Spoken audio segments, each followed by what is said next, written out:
Aconselhamento para casais. Que maravilha, olha, e o tema de hoje do aconselhamento, crise no casamento. De quem é a culpa? Coloca aí, Judivan. Crise no casamento. De quem é a culpa? Será que a culpa é da mulher? Será que a culpa é do homem? De quem será a culpa, Dalvani? De quem será a culpa? Vamos descobrir, não é Vamos isso? descobrir, porque às vezes, né, se a crise acontece, é porque tem alguém que tem a culpa. Alguém tem culpa nessa crise, né? Vamos descobrir, né, Dalvani? O que é que fala pra nós aí? Casamento não é garantia de felicidade. Isso todo mundo sabe. O que muitas vezes não se leva em conta é que a separação também não garante isso. O que acontece muito comumente são relações que se desgastam pela falta de empenho e atenção dos cônjuges e união que implodem, deixando dolorosas marcas na vida de todos os envolvidos. É por isso que Deus odeia o divórcio. Amém. Isso mesmo. Por que Deus odeia o divórcio? Porque Ele é o Deus da união. É isso. Ele que projetou a nossa família. Ele é a maior causa da família. Então, Ele que escolheu a família sagrada, Jesus, Maria e José, escolheu José e Maria para cuidar do seu filho e formar uma família. Por isso que Deus, Ele é totalmente contra, odeia o divórcio. Então, primeiro ponto muito importante, crise no casamento, de quem é a culpa? O casamento é uma união de amor. Isso quer dizer que em algum momento você admirou e sentiu afeto pelo cônjuge, sim ou não? Sim. Você sentiu, meu amor, afeto? Sim. Não é isso? Por isso desejou, por isso a sua vocação. Só casa se tiver afeto, né? Isso, por isso a vocação.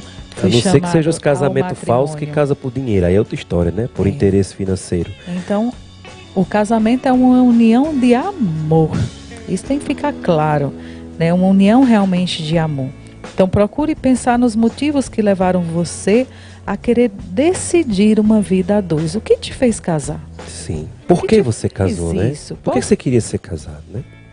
Então, qual foi a causa maior? Foi só uma emoção?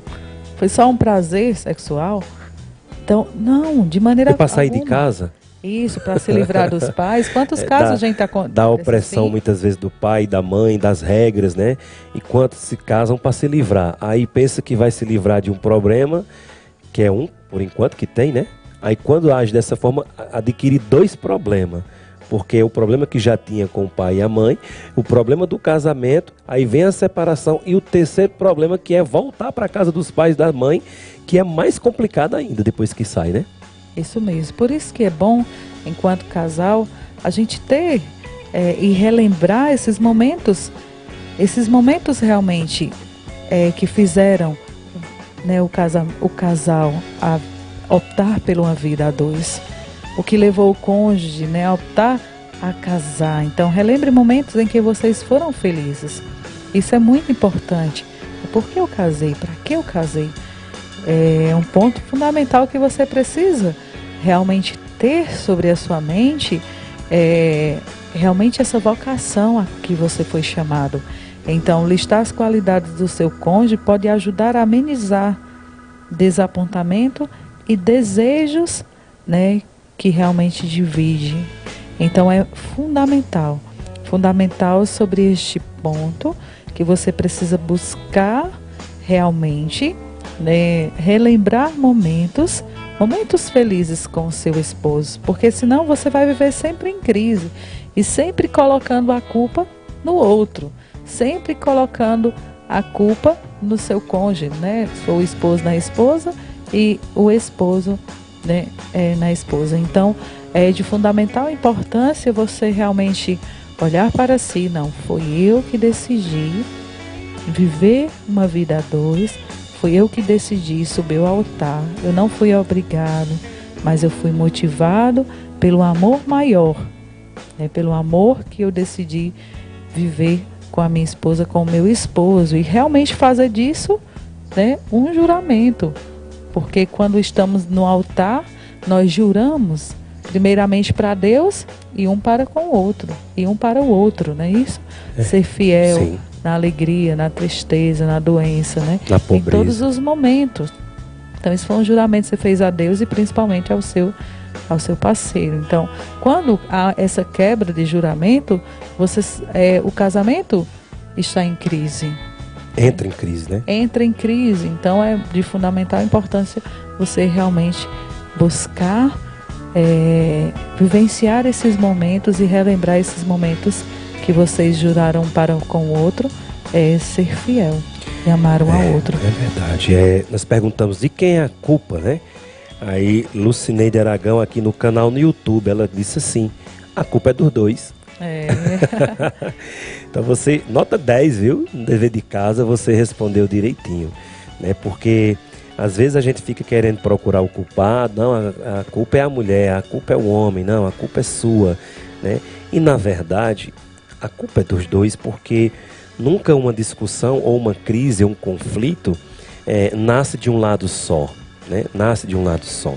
Então, é como o Dalvani falou, se as bases do casamento, se as regras, aquilo que você, no dia que você subiu no altar de livre e espontânea vontade, a não ser que você não subiu no altar de livre e espontânea vontade.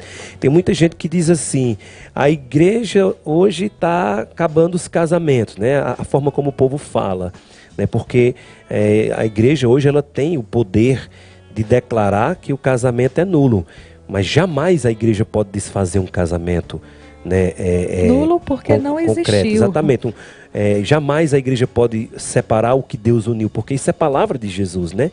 E se tem igreja que separa, essa igreja não é de Deus, né? Porque Jesus falou: o que Deus uniu, o homem não separa. Isso. O que a igreja católica, ela desfaz os casamentos, ela chega a uma reflexão, a igreja católica, de que aquele casamento nunca houve. É diferente, se nunca houve, nunca houve. Ela não vai desfazer aquilo que não houve, né? Já é desfeito. Já está desfeito, já está nulo. Como o missionário Nicolau, por exemplo, ficamos até um dia de explicar isso. Quando você sobe ali ao altar, sem liberdade. Você está ali por uma obrigação, você está ali porque engravidou, você está ali porque o seu pai obrigou, você está ali para sair de sua casa, você está ali não de maneira livre, né? Porque o altar é para acolher a liberdade dos dois, né? O casamento, o padre, o diácono, ele assiste à decisão dos dois, do cônjuge, né? E os dois que sobrem de livre e espontânea vontade, tem o padre, tem o diácono, que ali representa em persona, representa Deus, né? No caso do padre, em persona Cristo, o diácono representa Deus, que vai assistir, que vai junto com a assembleia, os testemunhos, dizer: bem, vocês estão querendo casar de livre e espontânea vontade, então se casem. Então esse juramento, ele tem que ser para toda a vida, até que a morte os separe, né? Até que a morte os separe. Mas enquanto a morte não separa, o casamento é válido, né? Ninguém pode separar esse casamento, só Deus, né? Só Deus, só pela morte, né? Acontece a separação. Então, assim, a culpa é dos dois. Se os dois subiram de espontânea e livre vontade, então os dois têm que se sentar, têm que conversar. Vai lá para o dia do casamento. Foi que nós prometemos no casamento. Chama o teu esposo, chama a tua esposa para esse diálogo. O que foi que nós prometemos no dia do casamento? O que nós prometemos um ao outro no dia do casamento? Estamos cumprindo, estamos sendo fiéis. Se estiver cumprindo, tenha certeza que o seu casamento não vai entrar em crise. Com certeza, porque o casamento é bênção de Deus, né? É bênção e não maldição. Existe a graça, o sacramento do matrimônio. Como todos os sacramentos, quando a gente adere, contrai, né? A igreja usa essa palavra, contrai o sacramento do matrimônio, vem a graça santificante. O que é essa graça santificante? É o auxílio de Deus. Por isso que a gente fala, Dalvani, quem está vivendo junto, se amam, se case. Se nada impede, né, sobre uma superstição, não viva, né, sobre uma superstição. Se vocês se se casal, amam, vou me separar, já tem né? filhos, já vivem juntos há muitos anos. Minha gente, casa, porque existe uma graça santificante. Aí a igreja vai analisar os casais de segunda união, que já é outra realidade, que já é outro caso, os casais que não deram certo. A igreja vai avaliar se aquele casamento foi realmente verdadeiro, se não houve opressão. Então a igreja avalia. Em muitos casos, né, Dalvani, nós temos até na comunidade, Sim. muitos casos a igreja anula aquele casamento, dá o decreto de nulidade, porque nunca existiu, e aí a pessoa fica livre para poder contrair novamente o sacramento do matrimônio da maneira correta, da maneira certa. Então, para você que é casal de segunda união, eu digo uma coisa, venha caminhar conosco da FAC. Nós da FAC acolhemos casais de segunda união, acolhemos os casais juntos também, né, na nossa forma de pensar, os casais que vivem juntos, nós amigáveis, né? Nós acolhemos também e damos toda a formação, acompanhamento espiritual, nós ajudamos, né? Nós formamos, né?